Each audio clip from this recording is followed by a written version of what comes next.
Chào mừng tất cả các bạn và các em học sinh đang đến với kênh YouTube Dạy học thành nhân. Rất vui được gặp lại tất cả các bạn và các em học sinh. Cảm ơn tất cả các bạn và các em đã quan tâm theo dõi ủng hộ kênh YouTube của mình nha. Các em học sinh lớp 10 thân mến, như vậy là chúng ta chỉ còn bài tập cuối chương 1 là xong hết chương 1 trong sách giáo khoa kết nối tri thức nha các em. Hôm nay chúng ta sẽ làm bài tập cuối chương 1. Và clip sau mình sẽ học qua chương 2 là về bắc phương trình và hệ bắc phương trình bậc nhất hai ẩn. Đó là bài tập cuối chương 1. Thứ nhất, phần A là trắc nghiệm. Bài 1/17, câu nào sau đây không là mệnh đề? Tam giác đều là tam giác có 3 cạnh bằng nhau, như vậy đây là một mệnh đề. Là một mệnh đề đúng các em. 3 nhỏ hơn 1 cũng là một mệnh đề nhưng mà là mệnh đề sai.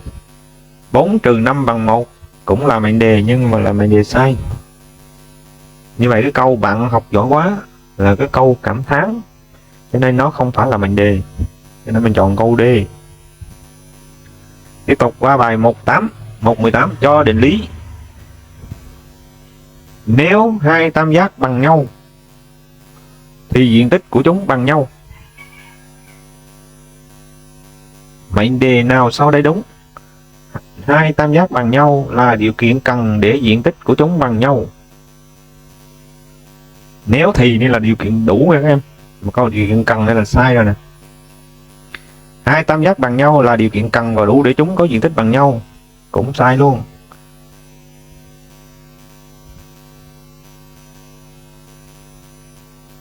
Hai tam giác có diện tích bằng nhau là điều kiện đủ để chúng bằng nhau, cũng là sai luôn em. Hai tam giác bằng nhau là điều kiện đủ để diện tích chúng bằng nhau. Cái này câu D mới đúng. Bài 1/19, mệnh đề nào sau đây đúng? Với mọi x thuộc R, x bình phương lớn hơn 1. Như vậy x bằng 0 đâu có thể lớn hơn 1 được em. Như vậy mệnh đề sai. Với mỗi x thuộc R, x bình phương lớn hơn 1. Suy ra x lớn hơn 1 cũng sai luôn. Vì x bằng -2 -3 bình phương vẫn lớn hơn 1. Mình nói x lớn hơn 1 là sai rồi. Tại x lớn hơn -1 bằng 0 vẫn là đâu có lớn hơn 1 được. Với mỗi x thuộc R, x lớn hơn -1 thì x bình phương lớn hơn 1 chưa chắc. X lớn hơn -1 là ví dụ x bằng 0 thì x bình phương bằng 0 đâu có thể lớn hơn 1 được. X lớn 1 thì x bình phương lớn hơn 1 đúng. Ví dụ x bằng 2 bình phương là 4. Câu 1/20, cho tập hợp ABC bằng ABC, tập A có bao nhiêu tập con? Như vậy tập A có các tập hợp là tập hợp rỗng nè, rồi tập hợp A nè, rồi tập hợp gì AB nè, rồi AC nè, BC nè, rồi A nè, rồi B nè, rồi C nè. Tập hợp A chính là ABC nha em. Như vậy 1 2 3 4 5 6 7 8. Như vậy có 8 tập hợp con. Bài số 21, cho các tập hợp AB được minh họa như bằng biểu đồ Venn như hình bên này. Phần tô màu xám trong hình là biểu diễn phần xám này của tập hợp nào sau đây? Nhưng mà mình thấy ngay là phần này nó cũng thuộc A và phần này nó cũng thuộc B, có nghĩa là thuộc A giao B. Mình chọn câu A. Và sang phần tự luận nha các em. Phần tự luận 1/2 biểu diễn các tập hợp sau bằng biểu đồ Venn.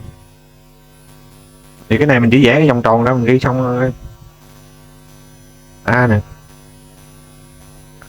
mình ghi 0 1 2 3 tập hợp B thì gồm có Lan, Huệ, Trang. Bài số 23. Phần không bị gạch trên trục số dưới đây biểu diễn tập hợp số nào? Như vậy phần không gạch ấy, là phần đây là từ trừ vô cùng đến trừ 2 nè. Rồi hợp với lại 5 đến cộng vô cùng. Như vậy đây là sẽ phần là trừ vô cùng đến trừ 2 hợp với 5 đến cộng vô cùng.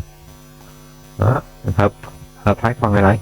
Rồi mình qua câu 1 và 24. Cho A là bằng các phân tử x thuộc số tự nhiên mà x nhỏ hơn 7. B là 1, 2, 3, 6, 7, 8. Xác định các tập hợp sau. A hợp B, A giao B, hiệu của A với B. Như vậy mình thấy tập hợp A là cái gì đây? A là thuộc số tự nhiên thì phải đi từ 0, 1, 2, 3, 4, 5. Thứ 6 rồi, bởi vì nhỏ hơn 7.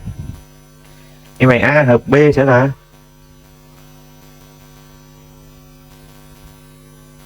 thuộc cả A và cả B. Rồi là 0, 1, 2, 3, 4, 5, 6, 7, 8 nữa. Đó. A hợp B vậy 1, 2, 3, 4, 5, 6, 7, 8. Rồi A giao B là phần chung. Phần chung là 1 này, 2, 3.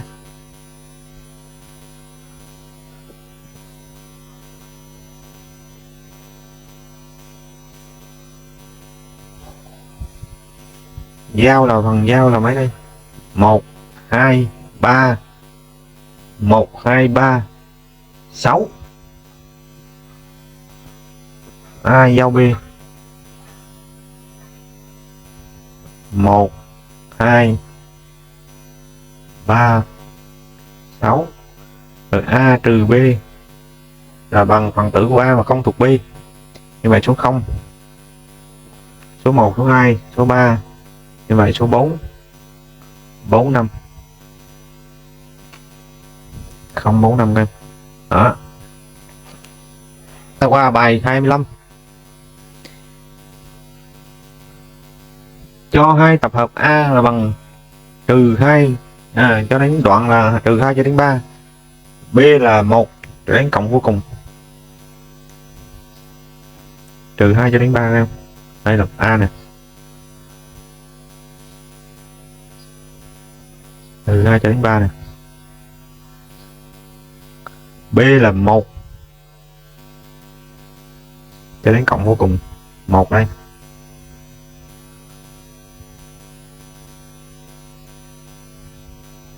Rồi A giao B sẽ đi từ 1 cho đến số 3 này.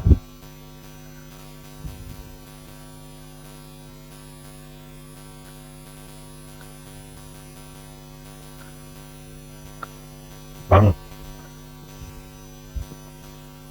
A giao B là 1 cho đến 3. Đó.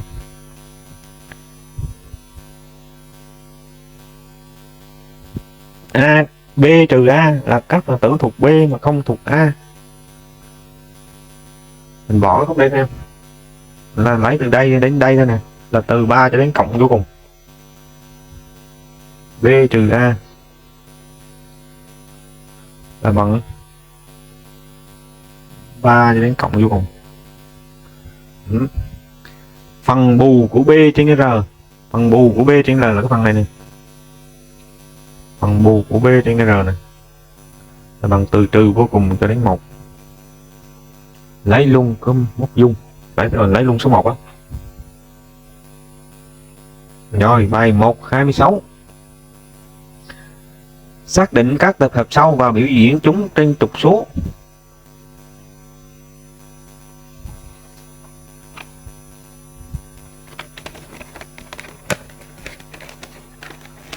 Câu A là trừ 1 cho đến trừ vô cùng cho đến 1 giao.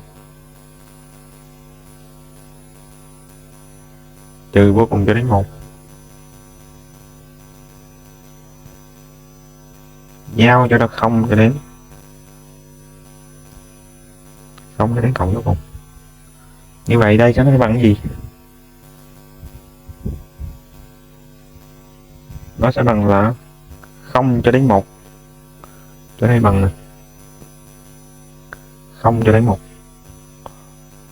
Rồi câu B 4 đến 7.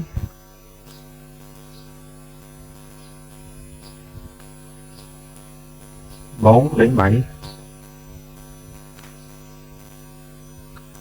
là nữa khoảng 4 đến 7 hợp với trừ 1 cho đến 5. Trừ 1 đây đến 5 đây. Trừ 1 đến 5 hợp, cho nên tới trừ 1 cho đến 7 luôn.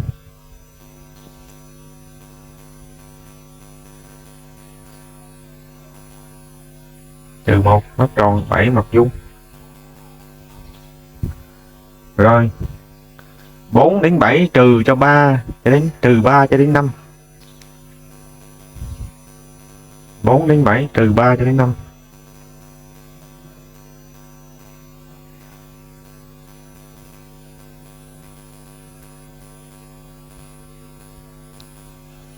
Là các phần tử thuộc A mà không thuộc B là ta lấy từ 5 cho đến 7. Như vậy bằng 5 cho đến 7. 5 đây là mình lấy một tròn. Đó. Rồi tôi sang bài 127. Một cuộc khảo sát về khách du lịch thăm Vịnh Hạ Long cho thấy trong 1.410 khách du lịch được phỏng vấn có 789 khách du lịch đến thăm Động Thiên Cung, 690 khách du lịch đến đảo Ti Top. Toàn bộ khách được phỏng vấn đã đến ít nhất một trong hai địa điểm trên. Hỏi có bao nhiêu khách du lịch vừa đến thăm Động Thiên Cung, vừa đến thăm đảo Ti Top ở Vịnh Hạ Long. Như vậy bài 27 nên ta áp dụng công thức đây. Ta áp dụng công thức là N A hợp B sẽ bằng N của A cộng N của B rồi đi từ đi N của A giao B. N của A giao B này có nghĩa là khách du lịch vừa đến thăm Động Thiên Cung vừa đến đảo Ti Top ở Vịnh Hạ Long. Đây là giao. Đây là một tổng là 1410 nè. 1410 790 bằng 790 cộng đây là 690 rồi trừ N của A giao B. Suy ra N của A giao B đây là 0 nè, 99 18 nè, nhớ 1 nè, 14 nè, từ đây 1410 nè.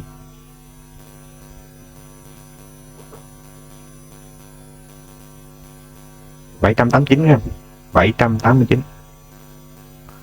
Như vậy đây là 9 89 17. Vậy N của A giao B sẽ bằng 9 bằng 69. Như vậy là bằng 69 nghe em.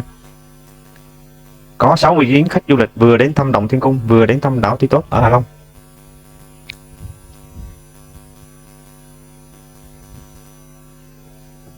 Và đây là người ta giới thiệu này, đảo Ti Top nè.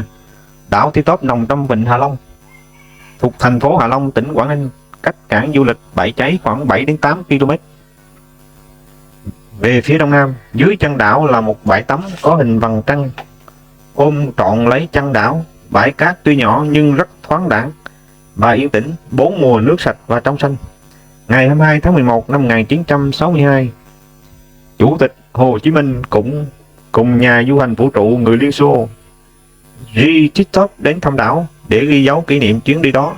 Chủ tịch Hồ Chí Minh đã đặt tên đảo là đảo Titov theo tuổi trẻ.vn. Như vậy, các em học sinh lớp 10 thân mến, phần chương 1 trong sách giáo khoa toán lớp 10 kết nối tri thức chúng ta đã hoàn thành nha các em. Và clip sau chúng ta sẽ học qua chương 2.